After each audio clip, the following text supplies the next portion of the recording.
Welcome to the 80s and 90s Uncensored, your Valhalla of nostalgia. I'm Milo Dennison. And I'm Jamie Fenderson. And today we're going to talk about a very special episode, or a number of very special episodes, because if you're a Gen Xer, you know what we're talking about. This is one of those shows that only the Gen Xers will probably get to because they don't really do it anymore, I don't think. It's not a No, thing. maybe because I think this started in the 70s because TV producers were probably came to the realization that they're like, oh, you know what? I think we're raising a whole generation of kids. We might want to like maybe teach them something. Yeah. It's our responsibility. And this is what's wrong with society nowadays. No very special episodes. That's right. Maybe it's parents actually talking to their kids about things like teen pregnancy, drugs, child molestation, suicide, child abuse, eating disorders, drinking, AIDS, Yeah. death, homelessness, kidnapping. Well, that's it. So I think because they nowadays they always have phones with them so they can call if they need help or that kind of stuff. And parents kind of hover a bit. To whereas ours, we're like, well, just let the TVs raise them. And Yeah. then they'll learn everything they need to know on TV. Yeah, And we so did. the producers were like, well, I guess we should occasionally teach them something. Yeah. All right. So for any of our non-Gen Xers, a very special episode is something usually on sitcoms, 30-minute shows like Family Ties, Diff'rent Strokes, that kind of stuff. And it would be that serious episode where it would start off with usually like a warning saying, tonight's episode is a very special episode. Viewer discretion or parental direction advised. Hello, I'm Conrad Bain. Tonight on Diff'rent Strokes, we're starting a special two-part show on a very sensitive and important subject.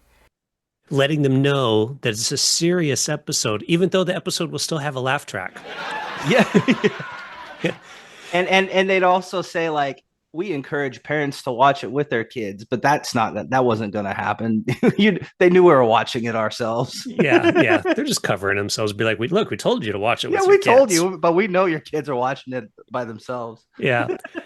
And this would be like, it'd usually be like a serious subject like drug abuse, alcohol, child molestation, pregnancy, that kind of stuff. So this would be that episode where the main children, usually on the show, would get into a situation where they would have to deal with this. And then invariably, some adult who was doing this to the child would say, don't tell anyone, this is our little secret. But by the end of the episode, the secret would come out. Yep. It only takes 30 minutes to solve the issue. Yeah. My favorite was like the Diff'rent Strokes one, which I'm sure we'll talk about, is like, because it had the dad on Diff'rent Strokes and he'd sit down and he talked directly to, and he's like, tonight on a Diff'rent Strokes, a very special 2-part episode. And then he goes, like, if you have any this, that, and that, here's an 800 number that you could call. Yeah. And then go into it. Yeah. So that's a very special episode. Yeah. So I think a lot of these were really good, and I'm glad they did them. You learned a lot, but some of them were really weird. They were really cringe. Do you got an example? Give me an example, Jamie. So here's a few examples I have of like the good ones that I think are good. All right. So there's a couple of AIDS episodes. So remember, this is the 80s. AIDS was new. Mm-hmm. So you had the episode of Mr.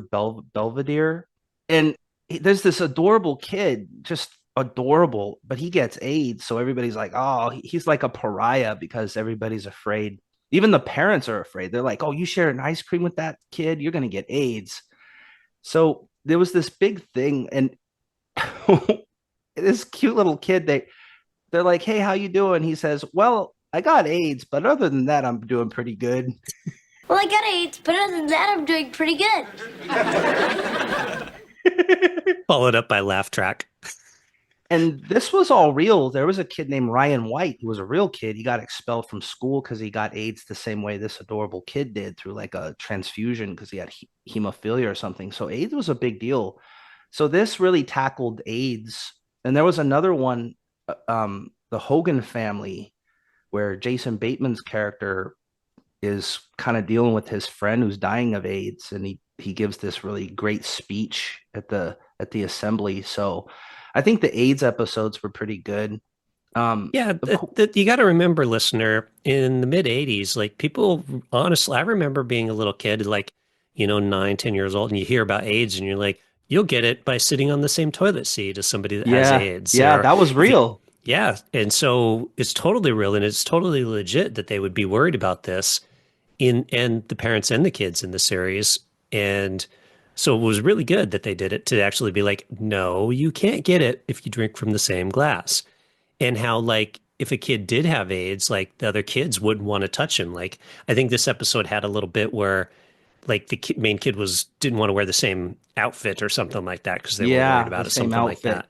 But in the then by the play. The end, yeah, that's it, the play. And yeah, so yeah, this totally was legit back then. Then there's another standout one on Webster where there's this little girl staying after school and the teacher's tickling her and Webster finds out and the teacher's like, don't tell anybody, little girl, because your family will hate you, get in trouble. Yep. But Webster finally caves in and tells his parents, and then the whole thing's resolved. But this probably still is a real thing. I remember in fifth grade, our fifth grade teacher got in trouble No for way, tick. really? Yeah. Mm. So he got in trouble and there was some detectives came to our class and were talking with us and stuff. So this is like it So this might still is be. Yeah, it must be, but that's literally this episode though. Is like, Yeah. yeah.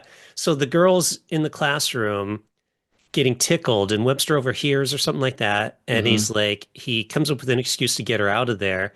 But then yeah, you hear Mr. Totson, I think was the teacher's name. Something like that. And yeah, you hear her, she's like, hey, stop tickling me. And he's like, now if you tell your parents, you'll get in trouble. This will be our little secret. And then yeah, Webster's like scared to go home. Well, Or he's no, scared to go to class the next day because yeah, that's he's right. got the Yeah. after school time with him the next day. He's like, I won't go to school. I don't want to That get tickled. he tickles in a weird way. I'm not down for that. Why not be a good little girl and give Mr. Totson a big hug? Okay, Oh, what a nice hug. thank you. Mr. Thompson, stop tickling me there. And this is where that, yeah, and then the educator or whoever comes in and they're like, if you get that uh-oh feeling, it's Hmm. probably not right. Yeah, there's good touching and bad touching, and Yeah. you'll know if you get that uh-oh feeling. Yep. I think Webster had a lot of those because wasn't there one where he burnt the house down or something like that? And Yeah, like, he yeah, totally burnt down the apartment they lived in with a science experiment. be careful with science. That's why you don't do science, kids. Yeah, don't do science. You'll burn No, your house down. that's right. Watch TV and play video games. There's a couple more standout ones. So there's the Punky Brewster episode where she wants to be an astronaut, but Mm. it's the whole thing's about the Challenger disaster.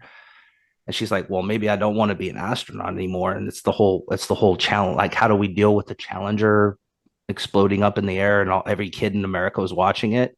Yeah. I thought that was a good episode. Like, It was because we were that age, mhm, and you went to school that day because you yep. wanted to watch it, and so teachers were playing it in school, and then suddenly the freaking Challenger explodes, and you're like, "What?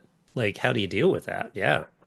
So that I thought that was a good one. And then there's another good one I like where it's the episode of Roseanne and Jackie, the sister, is getting beat. Oh yeah, I forgot about that one. Yeah, I like her like this boyfriend one. or something Her like that, boyfriend's right? beating her, Yeah, and Dan finds out, yeah, and off screen, Dan's like, "I'll be right back," and off yeah, screen, and then he comes back, and then the cops, he knows the cops because they're buddies, but they're like, "Yeah, we got to take you in, Dan," implying, "Yeah, you just beat the shit out of that guy. You go, Dan." yeah, Yeah. yeah, yeah. Uh, Another Punky Brewster one before we move off of Punky Brewster was the refrigerator one. I Oh remember yeah, that one. yeah.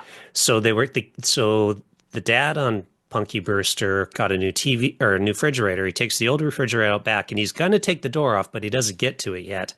And so then the kids play hide and seek. One kid hides in the fridge and then suffocates. But don't worry, in the end, like obviously the kid lives or whatever.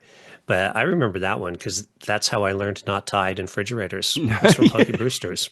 That's why that's why that when it came out that Indiana Jones movie, Mhm. and he hid in the refrigerator. That's kind of the first thing I thought was, no, Punky Brewster No, said, don't Punky do Brewster that, taught me Indiana not to Jones. do You that. got to find another way to like escape that nuclear bomb Yeah. because you're going to suffocate in there, dude. Yep.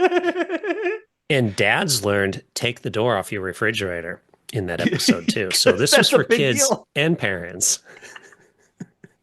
But I think the master one, if you want to talk about the master of the good ones was the Family Ties episode. It was season 5 finale. And that was the two-parter. And they actually, the second part was commercial free. And that's where Michael J. Fox's character, he loses his friend and he's just tripping out and he's just having a really hard time with losing his friend. And he's having like survivor's guilt and all of this. And I think that was maybe the best one because Michael J. Fox got to like act. Yeah, that was so emotional. Like, I don't remember crying, but I probably did cry Mm-hmm. because there's a bit where he just has this total breakdown because I think he was supposed to be with his friend or something like that, but Mm-hmm. then, was kind of self-involved in the way, Alex P. Keaton was. Mm-hmm. And yeah, didn't die with his friend. And then, yeah, he has survivor's guilt. He has this total breakdown. And then the second episode, it was like some kind of surreal stage thing or something like that. So it didn't take Yeah. place in the house. It was like He was this, talking to a therapist in kind of this stage play, commercial and so we free. don't see we don't see the therapist at all. It's just Mm-mm. Michael, if I remember right. Yeah, Yep. yeah, total masterclass in acting, It was 100%. it was great. You look at it now and it's like, oh, that's why he became a movie star and stuff. Like this guy can act. Yeah, You go, Michael J. yeah. The first one I thought of when I thought Family Ties was the Tom Hanks one, where Tom Oh Hanks is yeah. the uncle and he's an alcoholic. And then Yep. he's like drinking anything with alcohol in the house and he kind of goes nuts and you're just like, not Tom Hanks. Yeah. Well, then, and I guess we're starting to get to the weird ones now. So, Family Ties, there's another one, speaking of uncles, where there's this family friend, Oh yeah. and they kind of consider him an uncle, but then he totally like smooches on Mallory. She trusts him, she likes him, and then he starts like smooching on her, dude, and she's like, "Whoa!" And then later on, so they're doing this telethon, and then the mom goes over to the uncle, and this is all on live TV, and she's like, you were making a pass at Mallory. I can't believe you. You're terrible." And the dad's like, "What's going on here? We're on live TV." And she's like, "He's basically a chimo and he's like assaulting our daughter." And then he's like, wah, wah. Like the whole thing is kind of this laugh track where it's like, and he's like, "What? Not me. What's going?" No, the dad was like that. Oh. So the dad was like, "Huh?" And then the laugh track starts. Stephen, Arthur trying to seduce our daughter.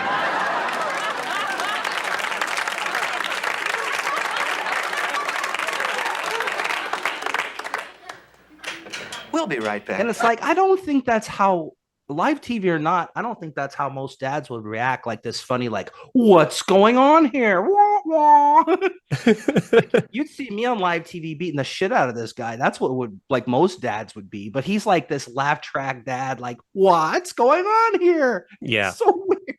That's some of these got really weird. Like the Well, that's the laugh thing because they tracks. occasionally throw like these jokes in. Yeah. They've got this super serious thing, and we're like, well, we're still a comedy, so we got to throw a joke in here and have a laugh track to go with it. But you're like, that's not appropriate. Yeah. And that's like the Facts of Life episode. So it's dealing with suicide, like an attempted suicide of this girl. And then Joe makes this joke like, "Well, she let you find her, not like my friend back in my own school who jumped off the roof between history and home economics." And then there's this laugh track. What? Why are we laughing at this? You're telling a story of your past school of a girl who actually did commit suicide, and we have laugh tracks about that. Freaking weird. Oh, speaking of funny ones, like, did you have the growing pains one on your list where like Mike and Boner go to a party Oh and yeah, they're offered the drugs? cocaine The party. cocaine party. Yeah, so they go to this party and there's like these hot girls hitting on him, right? And they're like, we want to go in the hot tub and do some cocaine. You want to go with us? And Mike's like, not me. I found Jesus. Not really, that's not But actually the now you episode, but look we know in back real at life. it Yeah, and you now you're like, yeah, that's kind of how it is. totally. And then so he leaves the party and goes home and, because he's a good boy and stuff. But like, I'm thinking to myself now as an adult, not as a kid, of course, but now as an adult, I'd be like, yeah, I'd go to the hot tub with like, what, you want me to snort coke off your tit? Sure. Yeah, I'll do that. No problem. Like, totally.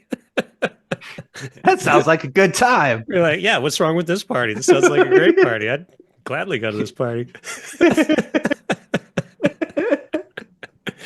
Yeah. But then it ends with like, with him coming out and like Kirk Cameron talking seriously to the camera. And he's like, they're not paying me to do this, but I really care about not doing drugs. And I want you just say no to drugs if you don't want to do drugs.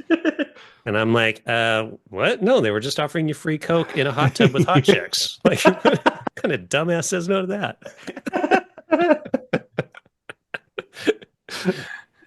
Well, they didn't teach you a thing, did they, Milo? I learned the wrong lessons. There's this episode of Too Close for Comfort, I think is probably the weirdest as far as making jokes and stuff. So the episode's about one of the male characters gets kidnapped and sexually assaulted by a couple of fat chicks. What? Yeah. I don't know this one. And he's scared and he's embarrassed but the whole thing was like the dad character making fun of him the whole time. The whole thing was a joke with laugh tracks galore. And so it wasn't even treated like a very special episode because the whole thing was a big joke. But this guy was sexually, like, he was abducted and sexually assaulted, and they're just making a huge, funny, fun thing about it. Oh my God. It's so weird. You're like, well, he's a boy and they're girls, so haha. Like, yeah. Totally. Well, yeah. He's a guy though, so let's make a big joke about it. Exactly. Yeah. But he's like genuinely scared. No, seriously, he's embarrassed. He's like, someone help me. I really need help. And they're like, you got sexually assaulted by fat chicks. Oh my God. And the laugh track's going off. Look at this episode. I'm gonna have to look this one up. Yeah. It's so weird. Okay. All right. They had their way with him.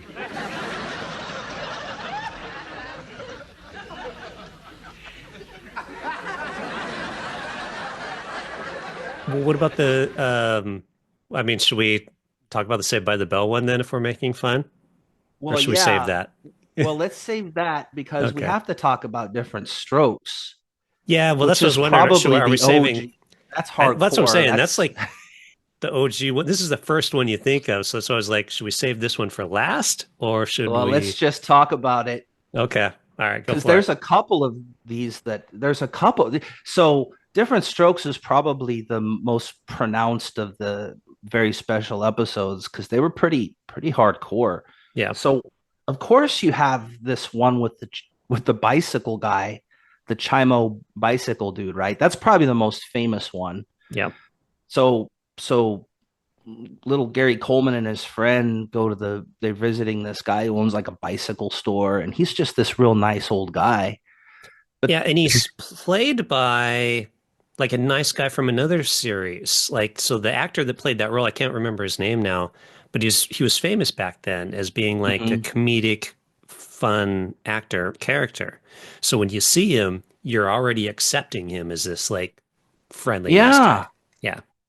And so and you really feel like he's a nice guy, but then the whole thing devolves into, well, now the boys are naked in the back room watching porn and drinking alcohol, and he's taking pictures.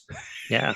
And you're like, what the hell? Yeah. But it's pretty well done in the sense, like, it starts off slow. So it first starts off with Arnold, like, going back there and just having ice cream, right? Mm-hmm. So he's like, oh, you just want to have some ice cream? And Arnold's like, yeah, ice cream. And then he's like, well, don't tell anybody we had ice cream. Or yeah, he's kind of grooming them. Exactly. Totally grooming them. Like with the Chimo grooming thing, right? Yeah. Mm-hmm. So this happens like technically, I think, over a few days in the series. Mm-hmm. Yeah. So then he brings his friend Dudley, and then they're like pizza and porn or something like that, porn Yeah. magazines or whatever. And they're like, oh, cool, I guess. Yeah.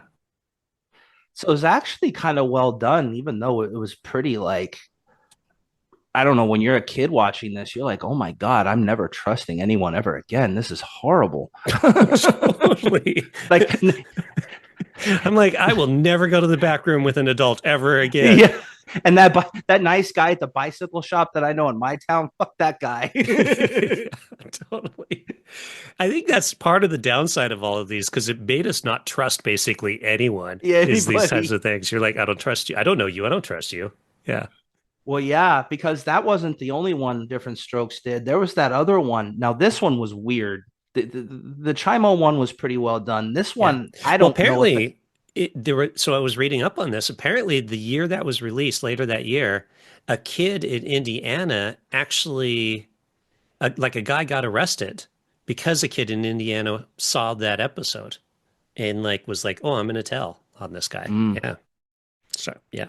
Okay, so go ahead. No, it had some effect. I mean, you remember this. If you were a kid watching remember TV this. in the 80s, you remember this. Totally. 100%. Like as soon as the word, anytime you hear, if you were a kid in the 80s and you hear the word very special episode, I guarantee this is the one that comes to your mind. This is the one. Every time. Yeah. It was kind of terrifying. Like, Yes. and you just stopped trusting everybody. But at the same time, you were well equipped. Like with the whole like, oh, I know you're grooming me to be a Chimo dude. I know. Yeah. I watched that Different Stroke episode. You'll never get me. Yep. I mean, I love ice cream and pizza and porn just as much as the next guy, but I'm not going to sit with you and watch it, old guy. Yeah. I'm going to do it in the lone, like a proper male. Yeah. I'm going to do it by myself. I'm going to go get, yeah. Well, my buddy's dad, we're going to go get his girly magazines and eat pizza and steal some beer on our own. Exactly. Not with you, dude. Find the VHS tapes in his sock drawer. All right, go ahead with the other one. But the weird one that I didn't get, and it didn't really teach anything. It was more like a thriller.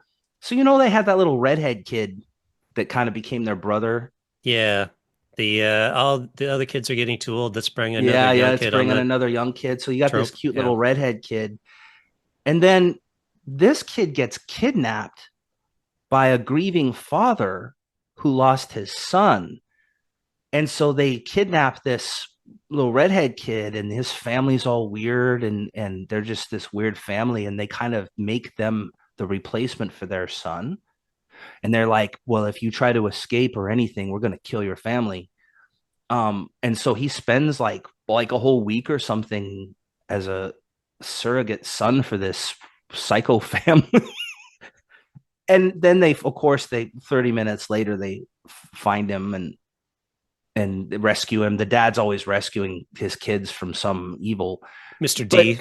Mr. D comes and rescues the kid. They hug and everything's fine. But I don't think that taught me anything. Like, that was more of a psychological thriller episode, and it didn't teach me anything. And it was just strange. It was weird. What am I supposed to learn from that? Like, what are the odds of some grieving father kidnapping me to be part of his family as a surrogate son for the one he lost? And is like, everybody just kind of goes along with it. Like, it's like, well, what's the teachable moment there? Like, yeah. Some of them failed. But... Some of them did indeed fail. All right. Saved by the Bell. You want to do the Saved by the Bell one? Let's talk about So we did talk about this in our Saved by the Bell episode, but it's because it was like they wanted to do a serious episode about like drug abuse. I think they wanted her to do speed or something like that. It was caffeine pills, which I think is speed, isn't it? Yeah. Well, I think she did caffeine pills, but I think they initially wanted to do speed, but the studio was like, oh no, this is a family show. So she does caffeine pills. So literally she gets addicted to caffeine pills. Which is speed. Yeah, it's supposed to be speed. Well, it's not speed, but it's like they wanted to do speed. They're talking about speed. It's just code for speed. It's implied key. Yeah, exactly. But then there's like this scene where she's like, because she's getting ready for a dance or something, or like a singing thing, and she does this. I'm so excited. I'm so excited. And she like breaks down, and I'm so scared. Dewey, give me those. I can't, Zach. I need them to sing. I'm so excited. I'm so excited. I'm so scared. Luckily, Mark Paul Gosselaar is there to rescue her. This is famous today, though. Like kids will know this because it's become a meme because the acting was so hammy that it's like known, right? I'm so excited. So excited. I'm so excited. I'm so scared. It's okay. I guess the actress and the whole crew, though, all the young actors were happy that they got this episode because they could actually act in something besides, "Hey, who are you taking to the dance?" But But it failed. but it failed, and it became so bad that it's like a meme in modern culture. That's how hard this fell. Yeah. Oh, jeez. Classic Saved by the Bell episode. Oh man, there's just so many of these is the thing. Like, I mean, I don't know if we've even covered like a quarter of them. No, there's actually more than I thought there was because I Yeah. look back and I'm like, wow, there's actually a whole bunch of these episodes. Yeah. And I don't think they do these anymore. One, because I don't even know if there's sitcoms anymore. It's sitcoms have kind of died off. Yeah. They don't really have them. And everything's streaming and serialized. So I wonder now where And everything's serious already. There's no comedies anymore. Yeah, I mean, the whole series everything's is probably so, about somebody being drugged and molested or something like that, you know? That's true. Everything's so mean spirited that I mean, you even look at the Star Trek. I don't watch it, but I know it's like got drugs and murder and sex and all this bad stuff. It's like you can't really make an episode about bad stuff if your episodes are all about bad stuff anyway. Yeah. The odd episode out would be the funny episode. Yeah, well, look, we're gonna have a comedy episode. And then when they do that, it's probably just cringe anyway. Yeah. So I don't know where kids get their information today. I actually talked to my son about all this stuff over his lifetime myself. So maybe that's what parents are doing nowadays is they're actually talking to their children about this stuff. They're like, look, my parents made me learn this by watching TV. And I don't know if it was a good lesson or not. So I'm going to set you down and have a conversation about like teen pregnancy and all this kind of stuff. Like, so when you go to the bicycle shop and that dude wants you to go to the back room, don't do it.